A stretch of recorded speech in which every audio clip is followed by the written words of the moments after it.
How does AI fit into the future of learning? The knowledge industry right now is collapsing all over. Anything that you can read and learn, AI will explain it way better than anybody else has explained it before. How should human resources think about AI agents? HR as it is today will completely disappear because traditionally HR thrives on the proven and tested. And that doesn't match the speed of change that companies are going and are reaching right now. They will drop the bureaucracy, the heaviness, and then we'll become more aligned on organizational architects. How do we design an organization so that AI and humans work together? What are some of the things entrepreneurs can learn from you and your experiences on how to incorporate AI? Number one thing I would say is you consider yourself a trainer. Number two is put yourself in the middle. Consider yourself as a company of one, which is a completely different thing. You gotta systematize. You gotta use some system thinking. You frame the problem. You decompose that problem in parts, and you explain each part and how they work together through AI, and completely changed our mindset about working with AI.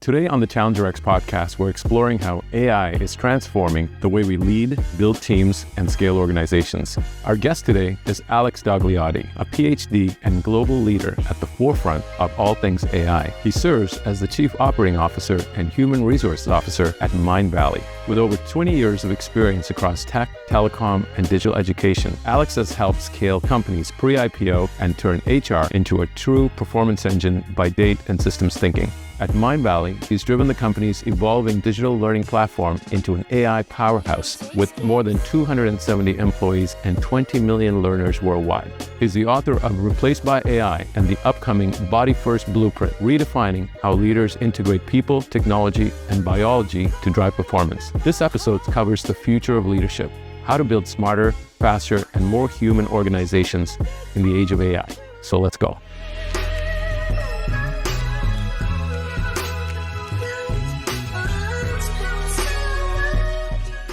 Alex Dogliotti, great to have you here. You're the Chief Operating Officer and Human Resources Officer from Mindvalley. So it's a pleasure to have you joining us all the way from Estonia. Yeah, thank you very much. Thank you. It's a pleasure to be here. I'm excited about the work you guys are doing at Mindvalley. So I'd love to jump right in.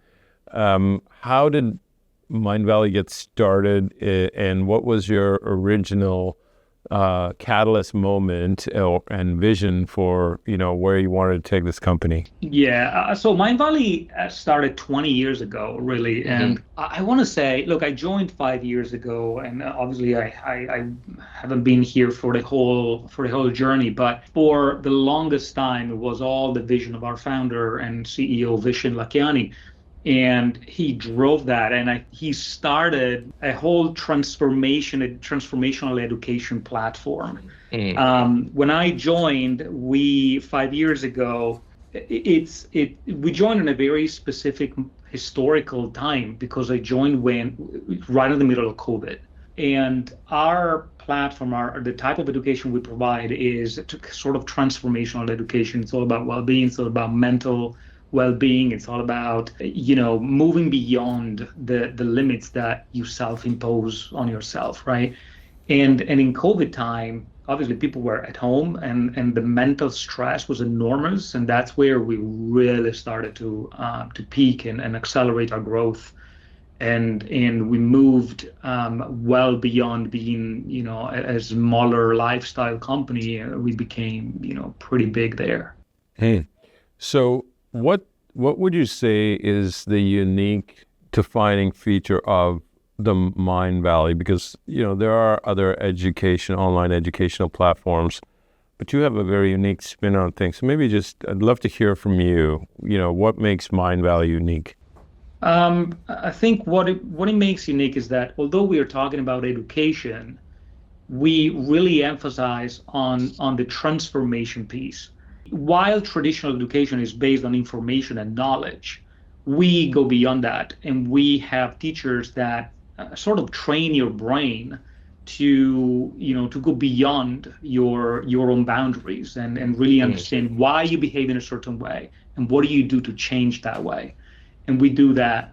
We have hundreds of courses online, but recently we expanded a lot our mastery division, which is actually live courses with teachers, and we expanded into areas that were not traditionally our own. We expanded into AI. We adopted AI a lot, very, very fast, and so we thought, hey, let's grab AI teachers and explain that to others and others, manifesting and so on. In a nutshell, we launched the idea of the future human, which is at the intersection between AI, manifesting, and longevity, and how the different three different tracks come together for that future human. That's quite an interesting topic. We could probably spend hours talking about that whole concept. So let's unpack each one. So what does manifesting in the Mindvalley context look like? Is it something you have to intentionally work at? Is it something that's in you, or how do you guys talk about it? So the manifesting area yes, it is intentional, but in a nutshell, and this is my own definition, right? I am not a manifesting expert, I got to tell you the truth, but it's about intentionally driving your mindset gets on a track, and whether you're working actively or not, or you are subconsciously driving towards that. And it, but many years ago, I was in Jamaica. I was working in Jamaica for a telco company, and I thought, that I would have liked to move to Dubai, and then I never did anything for it. Okay, not applied, but always in my mind, I want to move to Dubai, and in January I'm going to move to Dubai, and it just now. Did I manifest it? Maybe. I don't know. Or I just said yes to an opportunity. Potato, maybe, right? Yeah. And that's how I see. Yeah, it almost gets you looking for that opportunity, and it finds you.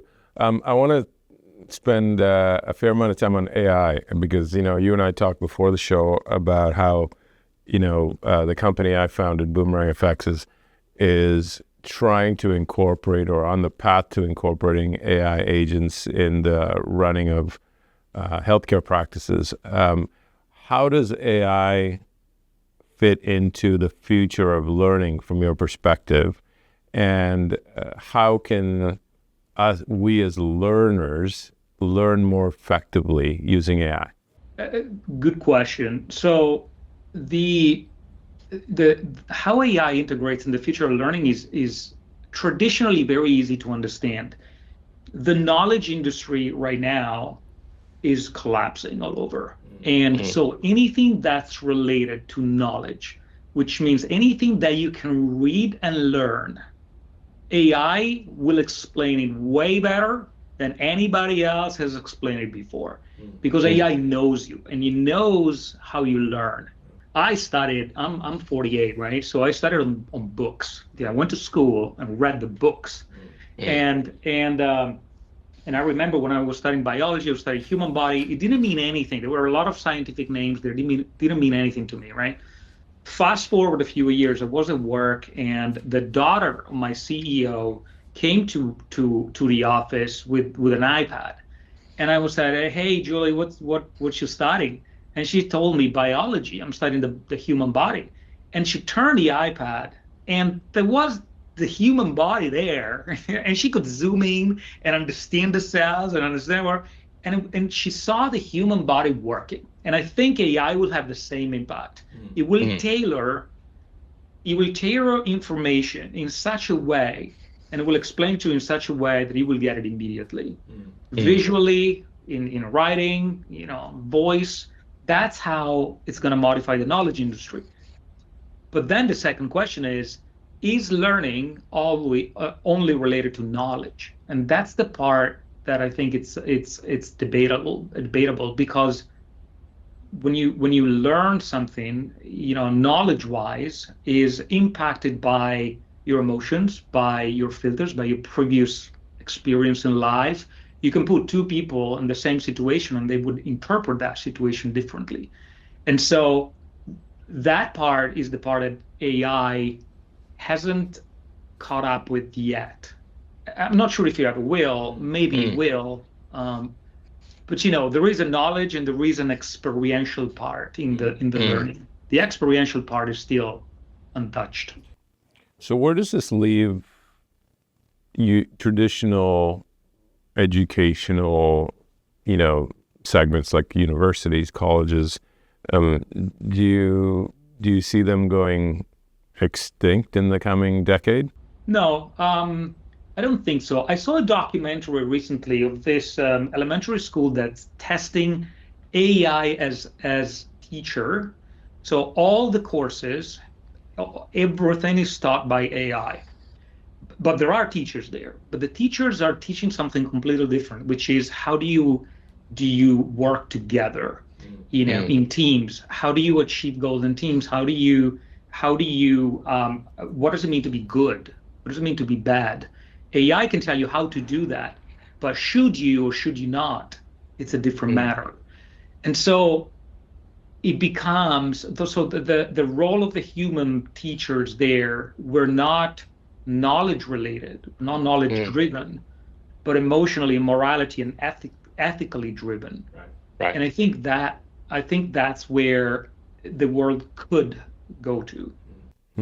Now you've got a dual title, Chief Operating Officer and Human Resources Officer.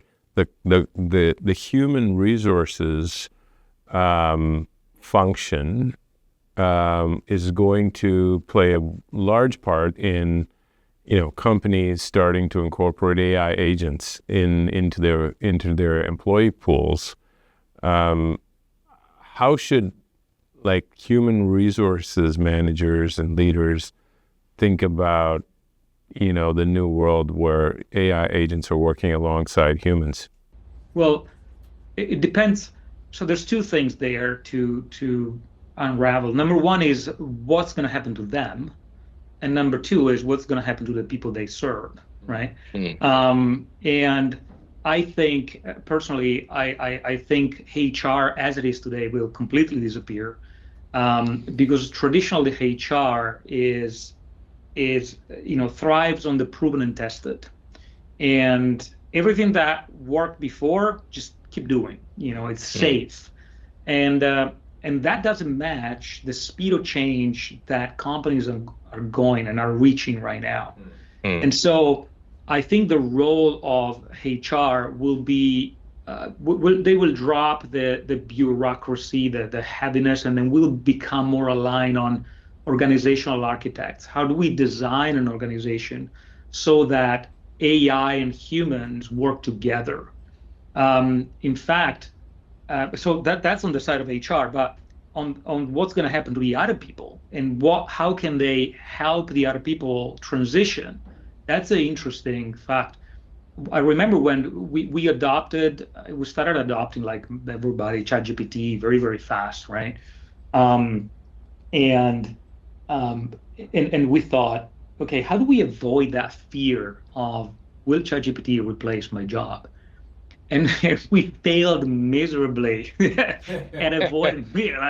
Everybody were fearful, because myself, our CEO, in our town halls, we're like, guys, you gotta learn how to use AI. And so, but then we decided to go the other way. And we started using, like at executive level, my CEO, myself, the other execs started heavily use AI and show off at these town hall meetings what we built with AI, right? So we moved from fear to curiosity. Then, because you can do it, a lot of people were like, okay, maybe I can build it as well. And they started building stuff with AI. They started being more productive. They started building their own agents. They started doing all this stuff. And so we let them free to experiment, individual adoption of AI. And then once everybody was more or less familiar, at least, then we walked back in and say, okay, Do you like it? Oh yeah, I could see the opportunities. All right, so let's organize like courses of AI. And we organized training and peer training and channels where everybody could share stuff and build stuff for each other. And that was, institutional adoption of AI. So we did it in these 4 phases, but at the time we didn't call it institutional adoption of AI. Individual, we just like go and play. Go play with it. Yeah, we have a lot of entrepreneurs who are, start at the startup stage or scale up stage of companies that founded who watch this show. If you were to speak to them about how to think about AI as a force multiplier to drive efficiencies, to accelerate their business, what are some things that you can share through your own experiences in rolling it out through Mindvalley very successfully at scale? What are some of the things entrepreneurs can learn from you and your experiences on how to incorporate AI to drive better results? So the number one thing that we learned through all the playing around is this: when you start using AI, you tend to use AI as almost as a more advanced version of Google. You want answers. You ask AI something, and I give you answers. And that's the wrong way of doing it. It's what I suggest all the time is you got to think of one person now can deliver the output of the whole team before. But this team around this person is a team of interns. Now, when you have interns, you can't just ask. Somebody got out of university, they don't know shit, but they will answer your question correct, right? So that's what you gotta do when you build a ChatGPT assistant or an AI whatever tool. So number one thing to do is you are the teacher of AI, and that's how you gotta see yourself. You gotta train, you gotta teach, you gotta give feedback. My ChatGPT is great, but every time it provides something that is a little off, I say, okay, let's stop. I'm gonna give you feedback on the way you wrote here. I'm gonna give you feedback of why haven't you used this sort of logic or perspective. So number one thing that I would say is you consider yourself a trainer. Number two is build your agents and put yourself in the middle. Consider yourself as a company of one. You are not using AI, and hear it in the language. A lot of people say, I use AI. You don't use AI. If you want to use AI really, you got to work with AI, which is a completely different thing. You gotta systematize. You gotta use some system thinking. You gotta explain AI, what you want to get out of it. And the third thing would be, instead of doing problem solving, you become really good at doing problem framing. So you frame the problem, you decompose that problem in parts, and you explain each part and how they work together to AI. And then you explain to AI what you want at the end. And AI will do that job, or solving the problems of the mini blocks and put them back together better than you can. And so those three things, I would say, helped us a lot, and completely changed our mindset about working with AI. The training piece, the company of one, and the system thinking completely changed our company. That's fascinating. I think that's something that's going to resonate. Seeing yourself as the AI trainer as opposed to looking for solutions from AI. What's next for Mindvalley? You guys have been on quite a growth trajectory. Congratulations, 20 million learners, 135 plus countries, and over 100 to $200 million worth of revenue. And sky's the limit here because you seem to be a bit of a disruptive force in learning. So what's next for Mindvalley? What are some of the things you are, looking out into the future, either at Mindvalley or you personally, Alex? Well, Mindvalley, we have an advantage because we started adopting AI super fast, right? And trying to recreate hyper personalized learning and transformation via AI. And we still believe very much in AI. However, because we accelerated so much our journey, we also see what's beyond the crazy use of AI. There is the human connection. And a lot of our customers are expressing that. And so I want to say we are expanding a lot our mastery division, which is all live courses with really high caliber teachers where people can interact during the course, and then we want to heavily invest in community, get people together, and that human connection of being on the same journey together. And so that's what's next for us. We want to heavily invest in that. Wow, that's awesome. I'm looking forward to it. Alex, we're looking forward to bringing you back on the show. This was a fascinating part one discussion on learning and AI. Thank you for taking the time, and we'll see you back. Thank you for inviting me. Looking forward to it.